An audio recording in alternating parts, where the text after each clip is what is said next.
Bonjour et bonne année à toi, cher cyber-auditeur. Je ne te dirai pas si, pour moi, l'année 2015 s'est mal terminée, mais une chose est sûre, maintenant que je suis en ta compagnie, 2016 ne pouvait mieux commencer.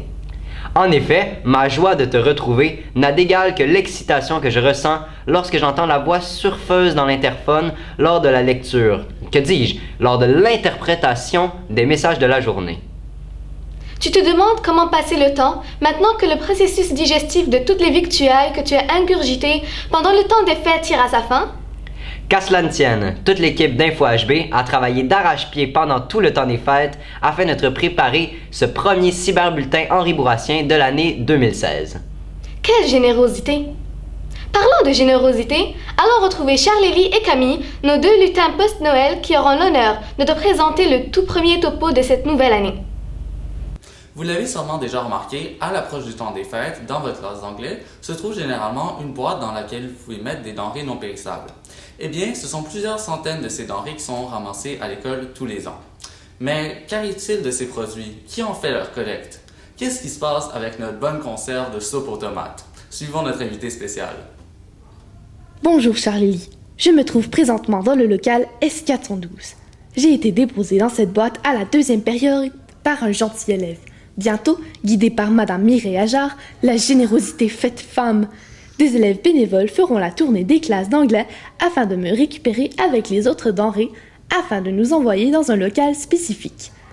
Par la suite, des élèves béliers de notre école, ainsi que 6 élèves de chacune des écoles secondaires du quartier, aidés par la Fondation Beaulieu-Blondin et par quelques policiers, me récolteront avec toutes les denrées des écoles avoisinantes.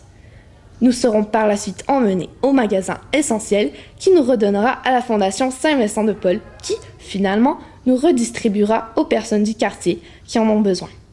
Malgré notre long parcours dans l'école et à l'extérieur, nous, les denrées non périssables, sont très importantes pour certains d'entre vous, humains.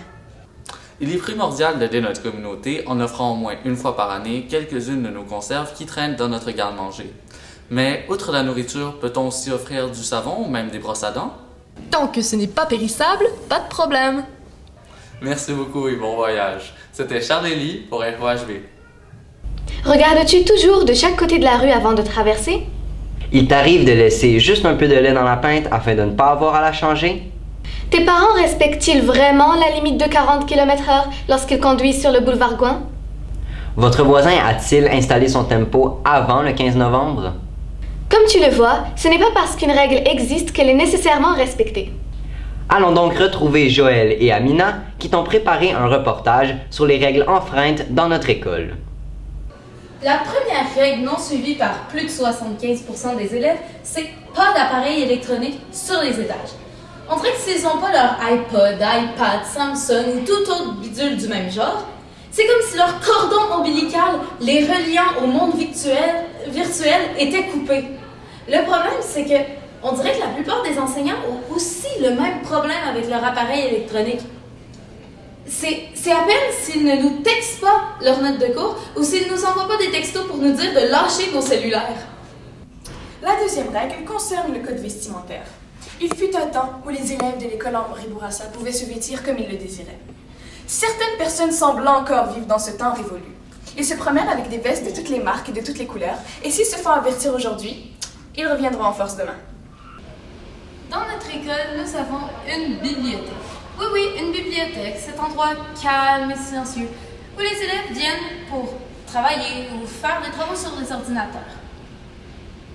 On va repasser sur le calme et silencieux. En fait, la plupart des élèves sont même pas là pour travailler, ou plutôt ils l'étaient, mais la tentation des potins / jeux vidéo était beaucoup trop forte.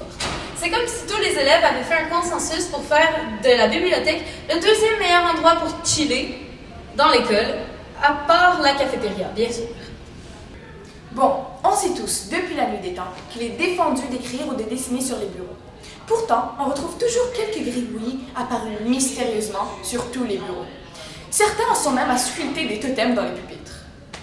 En fait, lorsque le cerveau des élèves n'est pas assez oxygéné dû à l'ennui, des spasmes musculaires s'en prennent à leurs mains et à leurs bras et ils ne peuvent tout simplement pas contrôler leurs crayons qui gribouillent sur leur bureau. En tout cas, c'est la seule explication rationnelle que j'ai trouvée.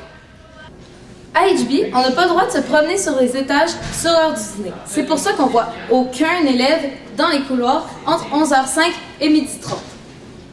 Ah non, on en voit. Je pense que cette règle sert tout simplement à nous apprendre à se trouver des raisons d'être là. Bon, dernière petite règle. Nous n'avons pas le droit de manger durant les cours. Plusieurs élèves respectent cette règle avec quelques petites dérogations plus ou moins subtiles ici et là, mais c'est parfois très difficile. Comme par exemple lorsque le prof arrive avec une collation dès la première période. Quelques pommes, une orange, une salade, un café, des pizzas extra larges. Quelques petites choses pour tenir la période, quoi.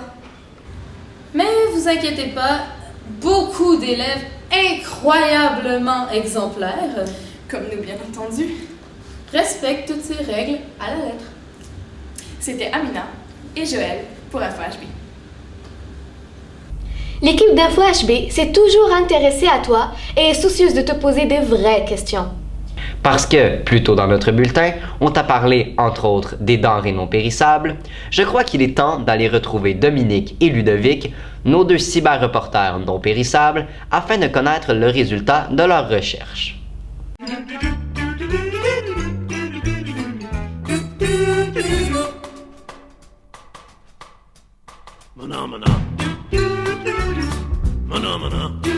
Mais c'est l'autre chose, étant donné que je suis pourri dans la cuisine, c'est ma mère qui me le fait.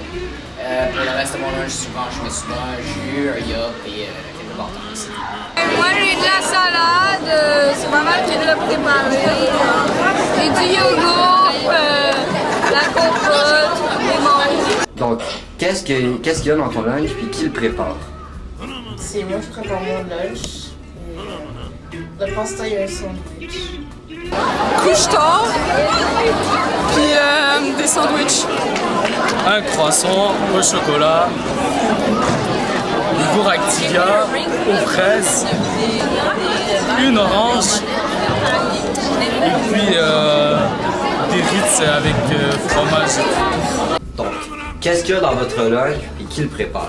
Dans mon lunch, il y a toujours des fruits, des protéines, ainsi qu'une barre tendre et un petit yogourt. Et c'est ma mère qui le prépare. Non, c'est pas vrai, c'est moi.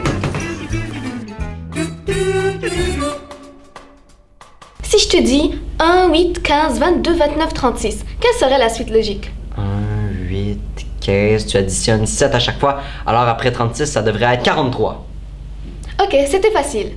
On en essaie un autre. Quelle est la suite logique? Vendredi, cours d'anglais et... On regarde un film. Bravo, très fort. Un dernier. Info HB a fait la dernière fois un reportage sur les différents types d'élèves, alors la suite logique serait de... Un reportage sur les différents types de profs? Décidément, on ne peut rien te cacher. Allons donc retrouver Camélia et Imen. C'est au secondaire que commence à se dessiner notre avenir. C'est pour ça que nous avons des enseignants. Certains nous font rire, d'autres nous marquent et d'autres nous font pleurer. Combien croiserons-nous d'enseignants au cours de notre secondaire? 35, 40, nul ne sait. Mais au cours de nos années, nous nous rendons compte qu'ils ne sont pas tous différents les uns des autres. Nous avons alors dressé une petite liste des différentes sortes d'enseignants. La première, c'est la victime. Celui-là, il n'est pas capable de placer une phrase sans qu'un clash éclate au milieu de la classe, sans qu'un avion en papier ne survole la classe, sans... Bref, qu'il y ait le silence. Le deuxième, c'est le tyran. C'est celui qui pourrait vous faire enfermer seulement parce que vous vous levez pour aiguiser votre crayon. Le troisième, c'est l'humoriste. Lui, avec un peu de persévérance, on pourrait facilement le voir aux côtés de Rachid Badouri. Il y a une belle ambiance dans sa classe et apprendre est amusant. Le prochain, c'est l'autobiographique. C'est celui qui nous fait sa matière pendant 10 minutes, mais que tout le reste du cours, il nous raconte sa vie. Si elle est intéressante, tant mieux, mais si c'est pas le cas... Le surexcité. On ajoute un préfixe par là, un suffixe par là, et on obtient une phrase. Avec pi, on est capable de calculer le diamètre du bouchon de cette bouteille d'eau. Et la cellule, c'est la base de tout être vivant. Fantastique! Le prochain, c'est le célibataire sans enfant qui vit encore chez sa mère. Lui, même si vous avez des vacances, une pédagogique, une fin de semaine où vous comptiez vous reposer, pour lui, c'est la meilleure occasion pour travailler. Pour lui, vous pouvez lire une encyclopédie, faire 20 pages de maths ou encore lire un roman au complet et puis vous avez le temps de faire tout ça en une matinée seulement. Dans la vie, on ne choisit pas toujours ses voisins et à l'école, on ne choisit pas toujours ses professeurs non plus. Dans le fond, qu'on les aime un peu, beaucoup, passionnément, à la folie, Nos professeurs, faudrait plus les valoriser, parce qu'en fait, ce sont eux qui forgent le Québec de demain. C'était Imen Zidane et Camélia Gadouche pour InfoHB, de retour en studio. Le bonheur des autres t'exaspère. La bonne humeur de Patrick Lebeau te donne la varicelle.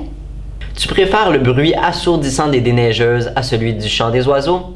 Tu as déjà demandé à ceux qui t'ont donné des cadeaux de Noël s'ils avaient gardé la facture. Tu as l'épiderme fragile et un rien te fait monter la moutarde au nez. Tu as déjà entendu dire qu'il n'était pas bon de garder le méchant en dedans. Alors allons retrouver Marianne, notre cyber-sous-polaire reporter qui, elle, a très bien compris que ce qu'on garde en dedans nous pollue l'existence.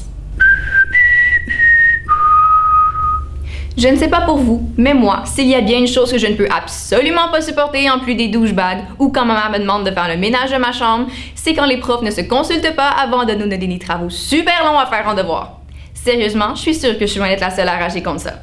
Et combien de fois ça nous est arrivé d'avoir des travaux de quoi 3000 mots à faire et qu'au final, seule une ou deux questions étaient corrigées? Quelle perte de temps! Et dire qu'à la place, j'aurais très bien pu être en train d'étudier pour un examen important ou simplement relaxer, chose dont ne nous le cachons pas, nous avons tous besoin. Mais non, je me suis donné corps et âme à la rédaction d'un travail qui, au final, n'aura servi qu'à combler le temps qui, selon mon enseignant, semble pousser dans les arbres. Eh bien, laissez-moi vous le dire une bonne fois pour toutes. Non, le temps ne nous sort pas par les oreilles. Certains, peut-être, mais d'autres, non. En plus de toutes les matières qui sont aussi importantes les unes que les autres, s'ajoutent des arts, des sports, des activités parascolaires, la famille, et dans mon cas, InfoHB. Vous, adultes et êtres quelconques étant supposés être nos supérieurs, nous encouragez à un mode de vie sain. Mais comment voulez-vous qu'on y parvienne avec la pile de travaux incessants? Et après, vous vous demandez pourquoi on somnole pendant votre cours. Parce que votre travail nous a mangé les heures de sommeil qui nous manquent. Cher élève inconnu à l'âme Katniss Everdinienne, mais qu'attends-tu pour te manifester et te rebeller? Nous avons besoin de toi. Nous nous tuons chaque année au supplice des Homework Games. Les districts du 1er au 5e n'en peuvent plus. Déploie tes ailes et révolte-toi contre le Capitole et ses professeurs. Je ne te garantis pas qu'il y aura Pita ou Gale ou que l'on t'appuie, mais tente donc ta chance. Et puisse le sort être favorable. Mesdames et messieurs, la vie de recherche est lancée. C'était Marianne Laplante pour InfoHB.